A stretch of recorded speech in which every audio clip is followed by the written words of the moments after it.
So, you want to learn how to play K9 from the big dog. I heard from a little birdie that the K9 strategy is going to be the next upcoming one, and if this video comes out, it obviously is confirmed.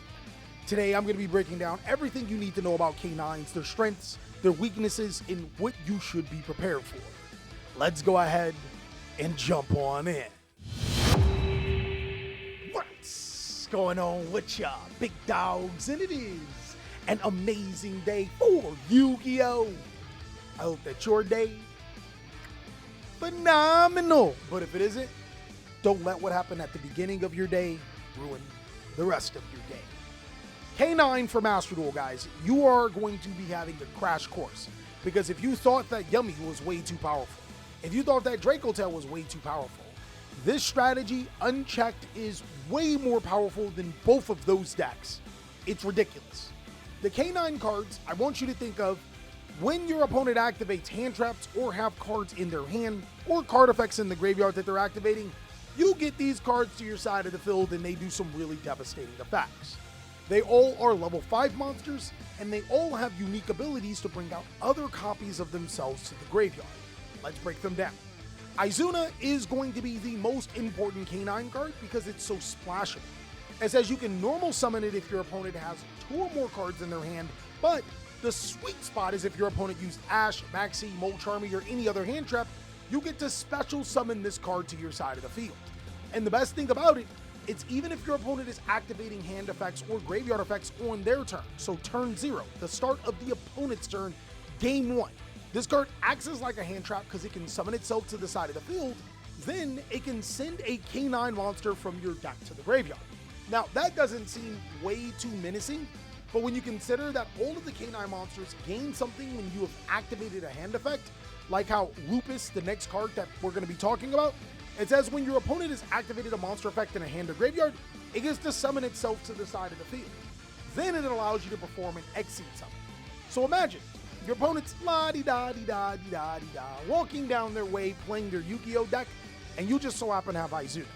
Not only can you summon this card to your side of the field, you can send Lupus to the graveyard, Lupus can then summon itself, and you can make any rank 5 in the game that's eligible.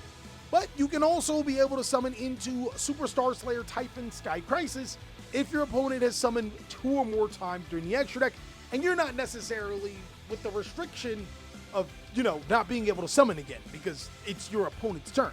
Keep in mind, this is all on the first turn. This can happen, and this is what makes this deck so good. Regardless if you guys are playing a K9 deck or just playing K9 as an engine, 3 copies of Izuna, 1 copy of Lupus, players have been playing like crazy. Moving forward, there's K9 668 Jokel. This card still has the effect if your opponent has 2 or more cards in the hand, so if they're not using hand traps, they can normal summon. But the crazy thing about this card is that you can reveal this card in a level 5 monster and special summon both. The only drawback, you can't use those monsters for an Exceed into a light Exceed monster. It doesn't lock you into anything else, like at all. This card also has the ability to add 1 non-Aqua K9 monster from your deck to your hand. So in most variants, in every pure build, this card is ran as a 3 of, as many copies as you can. Now, hopefully, Master Duel comes out with some restricting some of these cards, because these cards are some of the most disgusting cards in the game.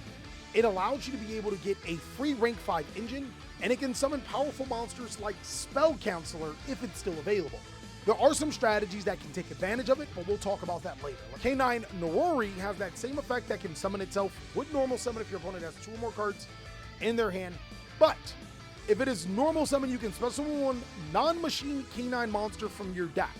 So Norori allows you to be able to summon Izuna, it allows you to be able to summon Lupus or Jokel from the deck. Really, really good card.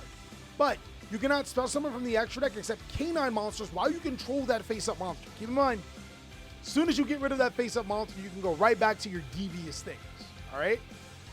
It also allows you to send 1 face-up K9 card you control to your graveyard to look at your opponent's hand so you can start your play line. And pure builds, this is a 3 of. This is a must-play K9 card. And any other variant, it depends on what exactly you're playing, because it does eat your normal stuff. Next, we have K9 Lantern. This card is like a 1 of type thing. It has the same effects, allowing you to normal summon it by 2 or more cards. And then it says, if this card is in your hand, you can target one non-pyro canine monster in your graveyard, special summon both this card and that card from your graveyard, but they cannot be used for a light XE monster. You can still XE summon for a light XE monster, just not if you use that effect with those cards. Then it also allows you to add one canine spell or trap from your deck to your hand. Insane.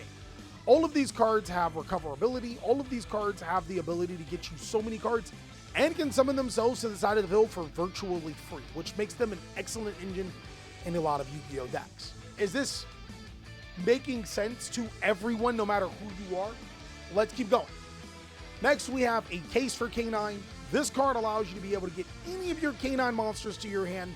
So you can get Jokul if you have another level 5 monsters to fix that missing piece.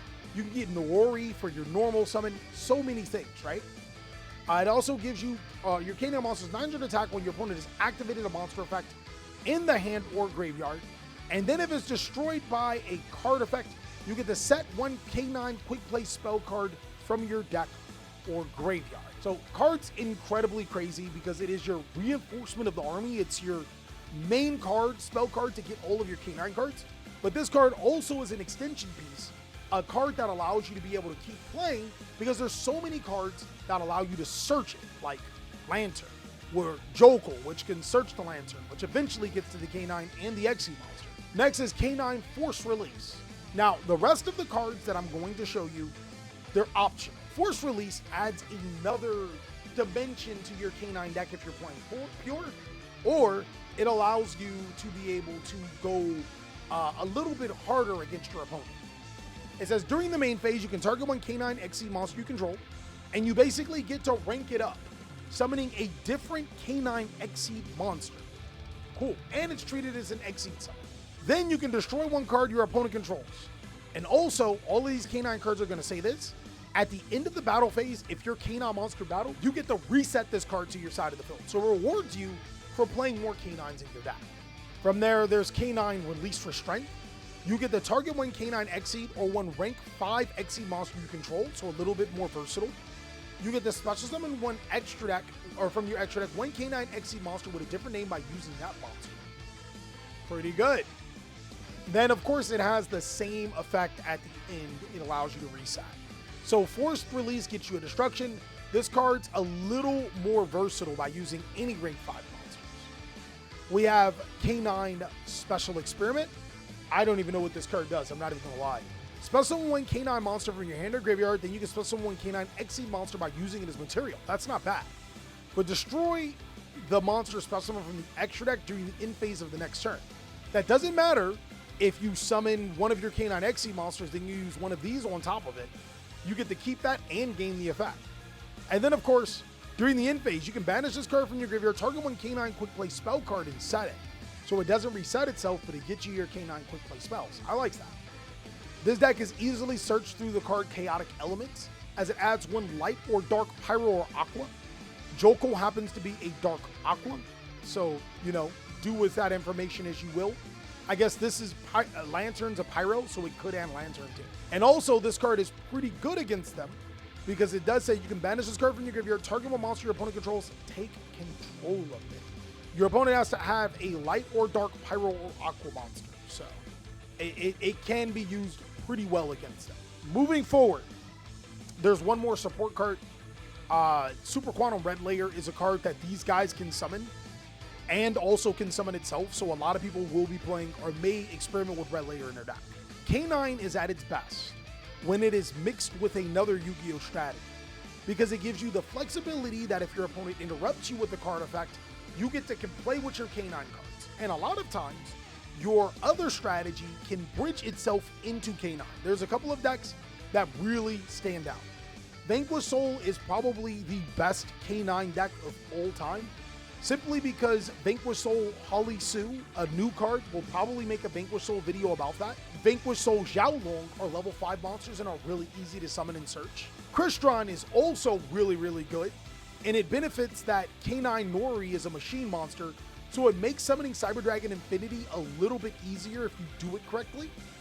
Mitsurugi is, you just slam 2 engines together. You get your Mitsurugi engine, where if your opponent tries to stop you, you then go K9, and vice versa. Cyber Dragon isn't a really strong engine with the deck, but a lot of people have found success playing K9 Cyber Dragon. Now that you guys have known about the engine cards, I'm going to go over the extra deck cards and talk about some of the cards that people were playing. This is the main extra deck card that you are going to play. You play it in every single K9 deck. It's really, really good, and it's generic. It allows you to detach a material to add a K9 card from your deck to your hand. But if your opponent has activated a monster effect this turn, you get to set one K9 quick play spell card from your deck or graveyard. Then when your opponent activates a monster effect in the hand or graveyard, you can detach that one material to negate that effect. So it stops you from being Nibiru. It can stop Ash Blossom if you get it off like immediately. It can stop so many crazy cards in the game. It's just amazing. It's a really good card and allows the deck to be able to play further. This is the big reason why a lot of people like K9 in their deck, because it allows you to stop your opponent from stopping you. K9 6/6 Jax. If this card is Xyz Summon, or if your opponent activates a monster effect in the hand or graveyard, you can detach one material, target one card on the field, destroy it. Then, once per turn, a K9 Xyz monster that has this card as material says during any turn which your opponent has activated a monster effect in the hand or graveyard, any battle damage this card inflicts to your opponent is doubled. So a pretty good game-ending card. K9 Werewolf is a lot of times the card that a lot of people like to rank up into using their K9 spell cards, Force Release and Release Restraint. What it does is it can attack a number of times up to the number of materials attached to it. Then when your opponent activates a card or effect, you can detach one material. Then depending on whose turn it is, you get an effect. If it's yours, you get to banish one card from your opponent's field and graveyard. And if it's your opponent's turn, you get to look at their hand and banish one card from it face up until the end phase. These cards are stupid, guys. This card denies your opponent resources and then can also clear boards. That's why people play. K9 Ripper Millennium. It gets piercing, meaning that it can inflict a difference in damage. And then if it's special summoned by a K9 spell or trap card, you get to target two cards in your opponent's graveyard and or banishment and shuffle them to the deck. Then when your opponent activates a monster effect, you can detach two materials, negate the effect, then destroy all cards on the field. It's like they just put card effects on things. This card's not amazing, but it's just like kind of stupid how they just add card effects to cards. K9 Hound says cannot be destroyed by battle or opponent's card effects that is the turn it is special summon. Pretty good. Each time your opponent activates a monster effect, it gains 500 attack. Then during the standby phase, you can detach one material, then target one card on the field and banish it. Stupid. The K9 cards are stupid, but what makes it even worse is that they're rank 5s, and a lot of the rank 5 monsters are underestimated. Nash Knight is one of the best rank 5 monsters because it can turn itself into number C104 Umbra Horror, which is a card that negates monster effects and halves your opponent's life points. It can make Neo Galaxy Tachyon Dragon, but it's stronger. So there you have it, right? Nash Knight also can go into Honor Arc or the other cards that it was designed for. How do you beat this deck? So I know it sounds counterproductive, but if you don't activate hand traps, they have a harder time to K9. If the only hand traps you're activating is Droll to prevent them from Search a Lot, or Maxi, or Molchummy Fuelos, you're doing a better job. Cards like Ash Blossom, Effect Veiler, and stuff like that, those cards get worse in the upcoming format. A lot of times you're going to look for board breaker style hand traps that can be used on your turn to help counter them, or your opponent's turn to address the cards. Like for example, Ghostbell in Haunted Mansion stops Lupus from summoning itself from the graveyard, which is really good. Another cool thing I want to talk about that this deck can do, well, not cool. If you max see them, they can Durandal Droll you. And what they will do is that they'll let you draw a card, they would Durandal you, then chain Droll. And how it would work is, you would shuffle your entire hand into your deck, and you don't draw any cards. So, they can cook you. I'm just saying. That can't happen. Chalice is also good for stopping Ripper and going into your board and stuff like that. Ghost Ogre is actually kind of crazy because Ghost Ogre gets rid of Lupus like permanently. Like, it gets banished after it gets summoned from the graveyard. But since they Xyz summon with it, it goes to the graveyard. But if you Ghost Ogre it, boom. Contact Seed is a decent card against them because they can't use this. It's a 5. But if they're playing like any other variant, like if they're playing a deck that can link summon, they just make SP Lodo Knight with this card. So it's kind of risky, right? But it's not the end of the world. But other than that, there's no like genuine counters. That's what also makes this deck really strong.